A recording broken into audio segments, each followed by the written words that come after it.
You know, usually when we look at a coin, we can really only ever see one side at a time. Like Yeah. you hold it in your hand, you're looking at heads, and tails is just completely hidden from view. Yeah. It's very binary. It's either one or the other. Yeah, exactly. But if you are stepping into the world of administration and policy, and specifically I'm talking to you, the UPSC aspirants listening to this right now, you just don't get the luxury of only looking at one side. No, you really don't. You have to understand the whole object. Exactly. You have to see the whole picture. And it brings to mind this quote from Wangari Maathai that I think just perfectly captures this tension. It's a great one for your GS3 or GS2 essays, by the way. She said, "The environment and the economy are really both two sides of the same coin. Yeah. If we cannot sustain the environment, we cannot sustain ourselves." That is, well, that tension right there between moving fast for economic growth and then, stepping on the brakes for regulation is arguably the defining challenge for any modern state. It really is. Yeah. And it is the exact thread running through our sources this morning. So welcome to today's deep dive. We are pulling from a collation of daily news analysis articles, including the major dailies and the PIB, dated July 30, 2026. Fresh off the press. Fresh off the press, right.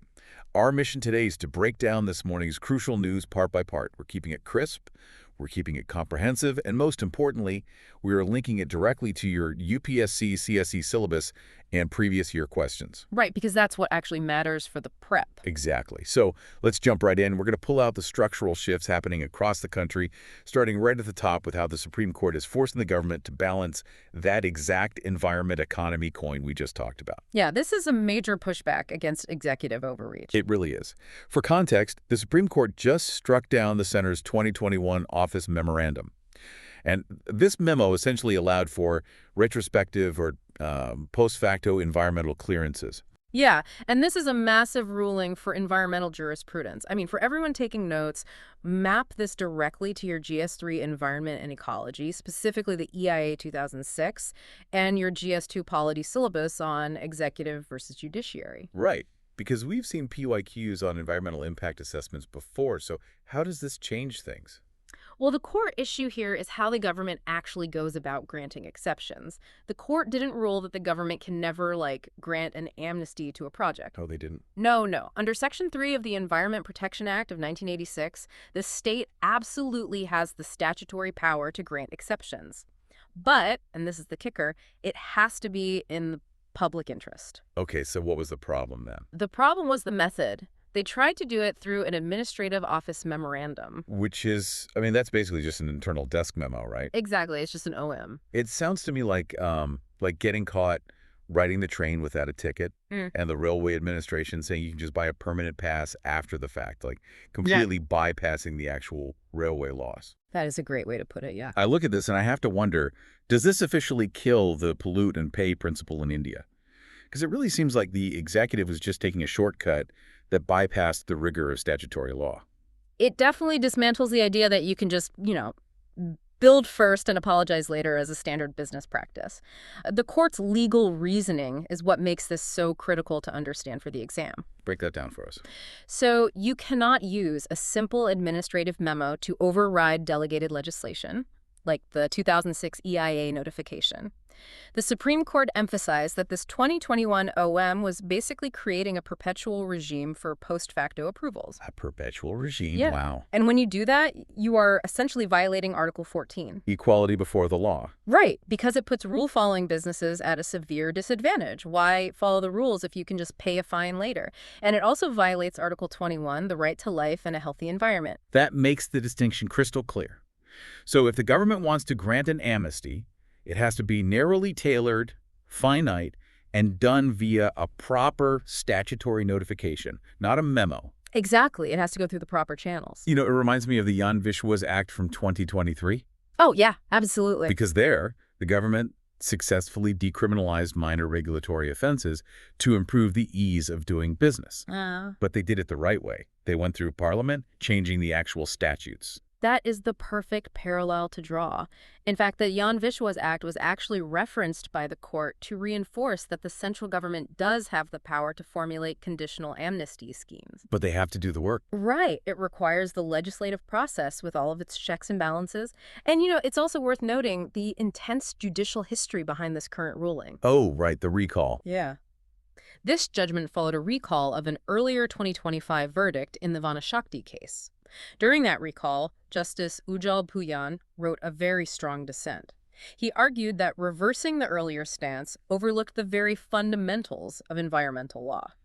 So this current ruling essentially validates his dissenting concern. Exactly. It completely validates it. But wait, before we move on from this, I have a very practical question. Sure.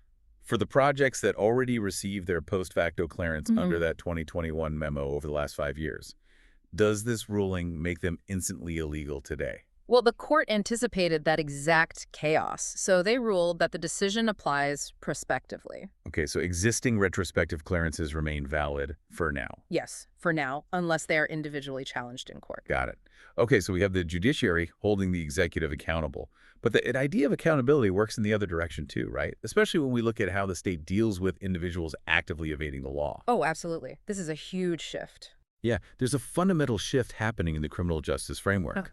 We are moving from the old Code of Criminal Procedure to the new Bharatiya Nagarik Suraksha Sanhita, the BNSS. Right. And we are seeing its teeth for the very first time.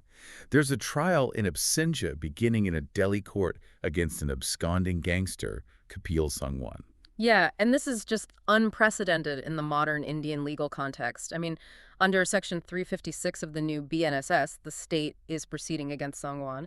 He's accused under MCOCA, the Maharashtra Control of Organized Crime Act. And he's not even in the country, right? No, he's been absconding since 2019. He's widely believed to be operating from London, and he was declared a proclaimed offender back in May 2025. Yeah. Under the old CRPC, a full trial in absentia for a case of this magnitude simply couldn't move forward like this. The system would just paralyze. I have to play devil's advocate here, though, for a second. Trying someone who isn't physically in the courtroom to mount their own defense, I mean, that seems to brush right up against fundamental fair trial rights.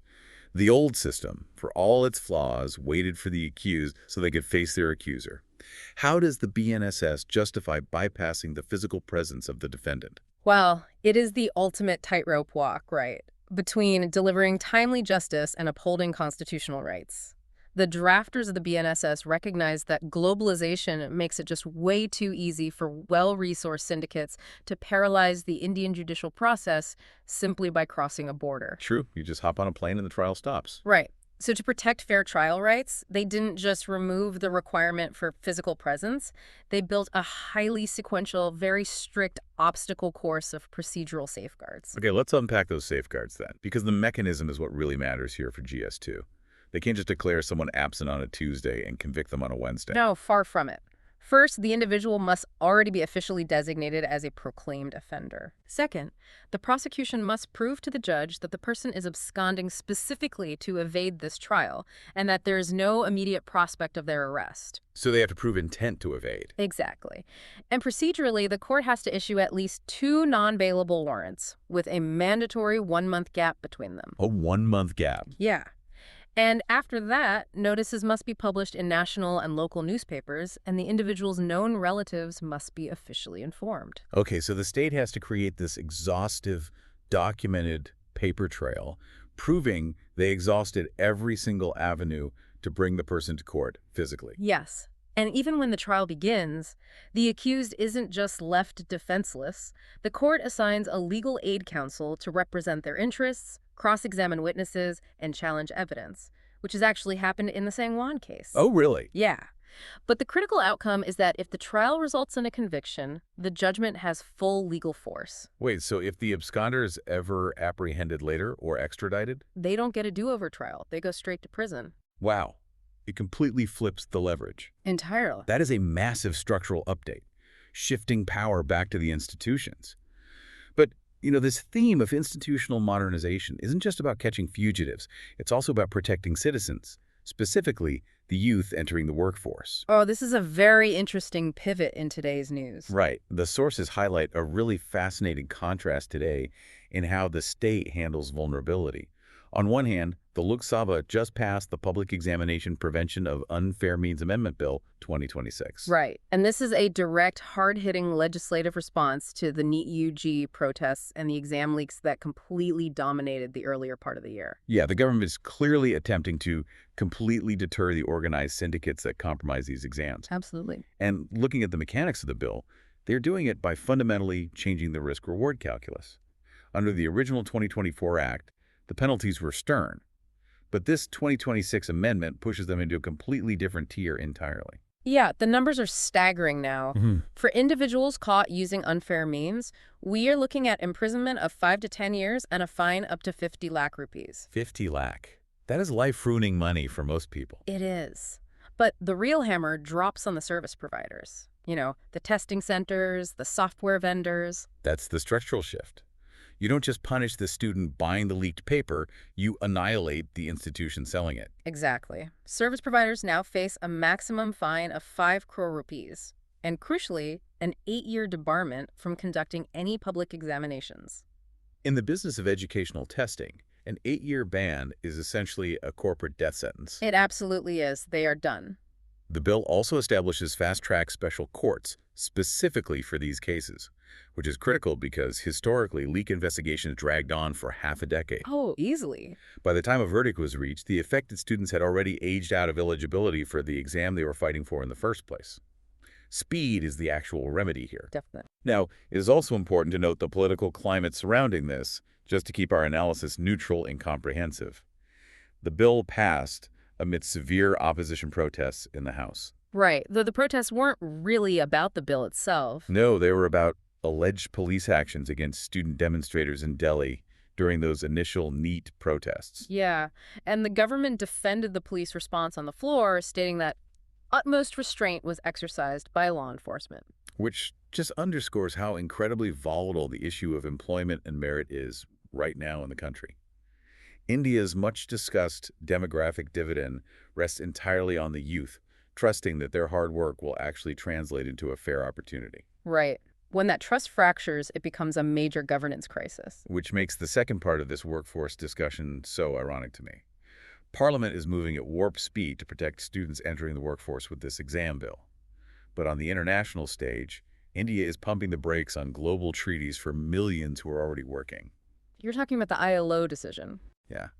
India just officially abstained from the International Labor Organization's Convention 193. Right. Convention 193 is titled Decent Work in the Platform Economy.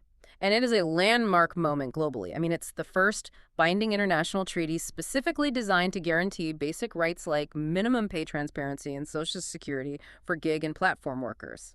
So we're talking Uber drivers, delivery riders, freelance coders. Exactly. All of them. So if the gig economy is exploding in India, and we know these workers often lack basic safety nets, why abstain from a treaty designed to protect them?